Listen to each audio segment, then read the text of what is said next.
सुब्बा ने अपनी मूछन पे ताव दो और बड़े तमन्ना में ठाड़ो रहो गाने कहीं जू आती, अरे जू आती मेरे सामने कछु नहीं। ऐसे खेल खेल में हमने जाने कितने हाथी हराए, हम ब्याह जा रहे और जहाँ हाथी को ब्याह हम पटक के और हराए के अभियान हम देखो ब्याह करिए अस्थि प्राप्ति संगे। तलो पड़ोस वालों बोलो सुनो कोई खेल नहीं है, जानो चल रहे हो आराम आराम से जाओ, धत्ती धत्ती जाओ। कोलिया पीड़ हाथी को हराए वो कोई खेल नहीं है, बमे 10,000 हाथियों को बल है, हिसाब से जाओ। राजा बोलो तुम कहाँ जाना, ऐसे हाथी हमने जन कितने हराए, अब यार देखो हम हाथी को मजा चखाए के आए रहे। वो राजा चलो और जैसे ही हाथी के पास पहुंचो सब पहुंच देगा तो बाद में पहुंच पाओ, ताता पहले ही कोलिया पीड़ हाथी ने सूंड में लपेटो और ऐसे पटका मारो दोबारा उठ नहीं पाओ। राजा महाराज मुंह लटकाए कि आओ आसन पे बैठियो। चलो पड़ोस वालों राजा बोलो का बात, गए तो बड़े तमन्ना में आते, आइए पटका खाएगी। बोले भैया पेश नहीं जाए, वो बहुत बड़ो बलवान हाथी है। बारी बारी से सब राजा जाने लगे, लेकिन काऊ की पेश हाथी से नहीं गई।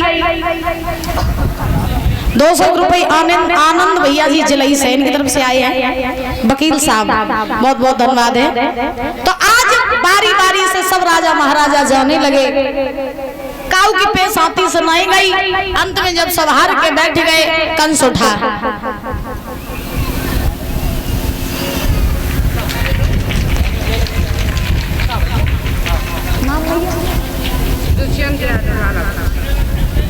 आपकी माता दुष्यंत यादव लालापुर से इनकी माता जी ये पीताम्बर डाल करके और 100 रुपए देके सम्मानित कर रही हैं और हमारे समस्त स्टाफ का भी सम्मान कर रही हैं। जोरदार तालियां बजाएंगे, बहुत बहुत धन्यवाद है।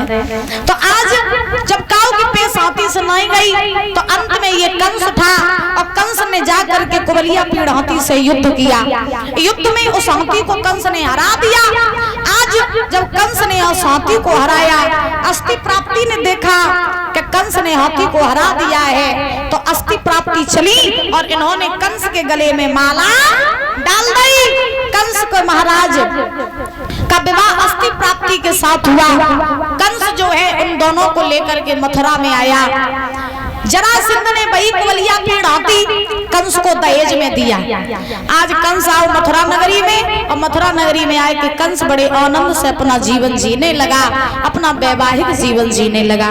बोलिए वृंदावन बिहारी लाल की, बोलिए राधा रानी सरकार की। एक बार प्रेम से बोलो राधे राधे, और जोर से बोलो आधे का दादे आधे।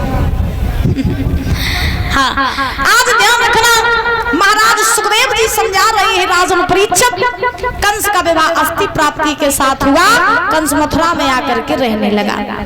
अब महाराज कंस की एक चचेरी बहन है बाबा, जिसका नाम क्या है, देवकी। क्या नाम, देवकी। जो देवक की बिटिया है और कंस की चचेरी बहन है।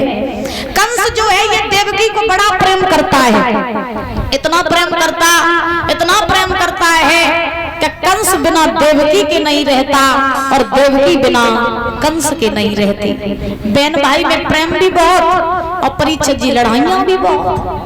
क्यों जी, बहन भाई में प्रेम भी बहुत होता है, लड़ाइयां भी बहुत होती हैं। और संसार में सबसे पवित्र रिश्ता अगर किसी का होता है तो वो भाई बहन का। एक लड़की अपने पति के साथ में खुद को इतना सुरक्षित महसूस नहीं करती है जितना कि अपने 5 साल के भाई के साथ सुरक्षित महसूस करती है, क्योंकि भाई जो होता है वो बहन की ताकत हुआ करता है। याद रखो, तो बहन भाई में प्रेम भी अथाह होता है और लड़ाइयां भी अथाह होती हैं महाराज। और आज के जमाने में ना तो कुछ लोगों ने परीक्षित जी महाराज भाई बहन के रिश्ते को भी अपवित्र बना दिया है। आजकल लोगों की मानसिकता ऐसी है कि अगर रास्ते में भाई बहन जा रहे हैं तो उनके पास सर्टिफिकेट होना चाहिए कि हाँ हम दोनों भाई बहन हैं। अब कोई प्रूफ सर्टिफिकेट नहीं है तो महाराज लोग यही सोचेंगे कि ये बहन भाई नहीं है। ऐसी ऐसी लोगों की मानसिकता हो गई है। बोलो राधे राधे। ये 50 रुपए पवन कुमार सुपुत्र कौशलपति जलही से, इनकी तरफ से 50 रुपए आए हैं, बहुत बहुत धन्यवाद है। एक बार क्या हुआ कि एक घर में एक भाई बहन रहते थे और जब भाई बहन रहते थे तो दोनों में बड़ा प्रेम था।